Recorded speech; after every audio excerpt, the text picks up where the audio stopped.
ప్రపంచ పరిణామాల్లో ఒక కీలకమైనటువంటి వ్యవహారం యుక్రెయిన్ రష్యా యుద్ధానికి ముగింపు అనివార్యంగా కనిపిస్తుంది. వాస్తవానికి ట్రంప్ అధికారం చేపట్టిన నాడే రష్యాతో ఆయనకు ఉన్నటువంటి స్నేహం రీత్యా సహజంగా అమెరికాలో రిపబ్లికన్లు అధికారంలోకి వస్తే రష్యాతో స్నేహం చేసి చైనా మీద కాలు దువ్వుతారు.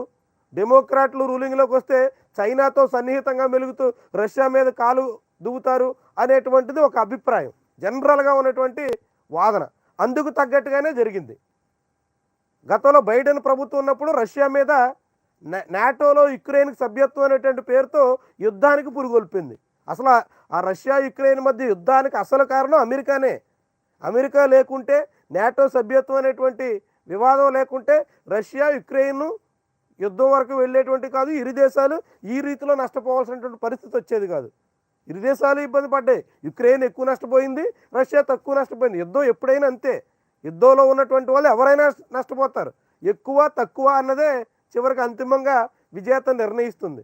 తక్కువ నష్టపోయినటువంటి వాళ్ళు గట్టెక్కుతారు, ఎక్కువ నష్టపోయినటువంటి వాళ్ళు ఓటమి చవి చూసినట్టుగా చేతులు ఎత్తేస్తారు. ఇది యుద్ధాల్లో జరిగేటువంటి సహజమైనటువంటి వ్యవహారం. ఇప్పుడు కూడా అదే జరిగింది.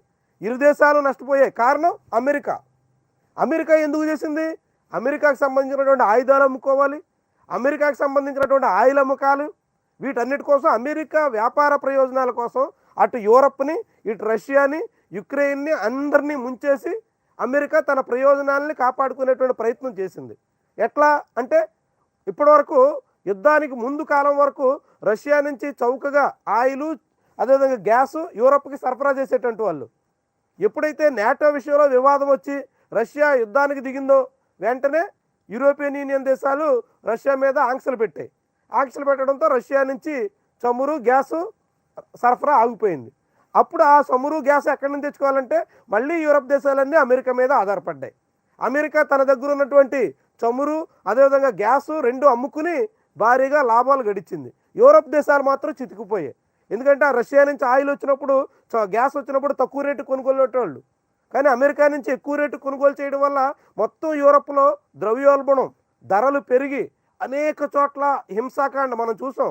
ఫ్రాన్స్లో, జర్మనీలో, ఇంగ్లాండ్లో అన్ని చోట్ల కూడా అనేక రకాల రూపాల్లో అల్లర్లన్నీ బయటపడ్డాయి. ప్రజల్లో ఉన్నటువంటి అసహనం అనేక రూపాల్లో వెలుగులోకి వచ్చింది. అట్లా యూరప్ని, రష్యాని, యుక్రెయిన్ని అన్నింటినీ ముంచేసి అమెరికా లాభపడింది. ఇప్పుడు ఆ అమెరికా మధ్యవర్తిత్వంతోనే యుక్రెయిన్ రష్యా యుద్ధానికి తెర పడుతోంది. యుక్రెయిన్లో శాంతికి ఉన్నత స్థాయి కమిటీ ఏర్పాటైంది. నిన్న సౌదీ అరేబియా రాజధాని రియాద్లో ఒక సమావేశం జరిగింది. అమెరికా రష్యా ప్రతినిధులు పాల్గొన్నారు. అమెరికా రష్యా తొలి విడత చర్చలు మొదలయ్యాయి. కీలక పాత్ర పోషించిన సౌదీ యువరాజు ట్రంప్ పుతిన్ భేటీకి ఖరారు కాని ముహూర్తం. ట్రంప్ పుతిన్ని ఇంకా ఎప్పుడు భేటీ అవుతారు, ఎక్కడ భేటీ అవుతారు ఏంటనేది మాత్రం ఇప్పటివరకు స్పష్టత రాకపోయినప్పుడు కూడా యుక్రెయిన్తో చర్చలకైతే రష్యా కూడా సిద్ధపడింది. జెలెన్స్కీతో పుతిన్ మాట్లాడతారు, అవసరమైతే కూర్చుని చర్చించుకుంటారు అంటూ పుతిన్ తరపు ప్రతినిధులు నిన్న సౌదీలో ప్రకటించారు. కాబట్టి యుక్రెయిన్ రష్యా యుద్ధానికి ముగింపు అనివార్యంగా కనిపిస్తోంది. చాలా ముఖ్యమైనటువంటి పరిణామం. ప్రపంచవ్యాప్తంగా అనేక దేశాల ఆర్థిక వ్యవహారాల మీద సన్ఫ్లవర్ ఆయిల్ ధరలు అనేక దేశాల్లో మనకు కూడా అమాంతంగా పెరిగిపోవడానికి ప్రధానమైనటువంటి కారణం ఈ యుద్ధమే. సన్ఫ్లవర్ ఎక్కువగా ఉత్పత్తి చేసేటువంటి యుక్రెయిన్ రష్యాల్లో యుద్ధం కారణంగా పంట వేసే అవకాశం లేకుండా పోయింది. పంట ఎప్పుడైతే లేదో దిగుబడులు తగ్గిపోయి ధరలు అమాంతంగా మార్కెట్లో పెంచేసి లబ్ధి పొందారు వ్యాపారులు. అదేవిధంగా ఆఫ్రికా దేశాలకి గోధుమలు సరఫరా చేసేటువంటి రష్యా నుంచి అక్కడ ఉత్పత్తి లేకపోవడంతో ఆఫ్రికా దేశాలకి గోధుమలు ఉత్పత్తి కాక అనేక దేశాల్లో ధరలు పెరిగి చాలా తీవ్రమైనటువంటి సమస్యలు ఏర్పడ్డాయి. జనానికి కడుపు నింపుకోవడానికి కూడా ఆస్కారం లేనటువంటి పరిస్థితుల్లో ఆఫ్రికాలోని అనేక దేశాలు సతమతం కావాల్సి వచ్చింది. ఇవన్నీ ఈ యుద్ధ ప్రభావం. ప్రపంచవ్యాప్తంగా ఒక రెండు దేశాలు యుద్ధంలో దిగి కొట్లాడుకుంటుంటే దాని తాలూకా ప్రభావం ప్రపంచం అంతా చవి చూడాల్సి వచ్చింది.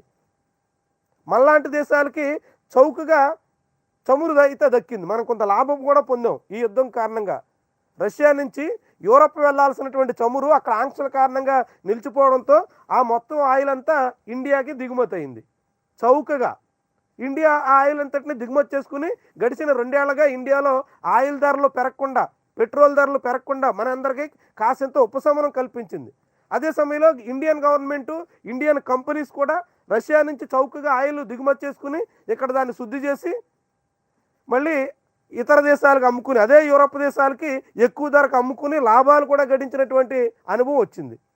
ఈ యుద్ధమే వీటన్నిటికీ కారణం. ప్రపంచంలో అనేక పరిణామాలకి రష్యా యుక్రెయిన్ యుద్ధం దోహదపడింది. ఇప్పుడు ఆ యుద్ధానికి ముగింపు పలికేటువంటి దశ వచ్చింది.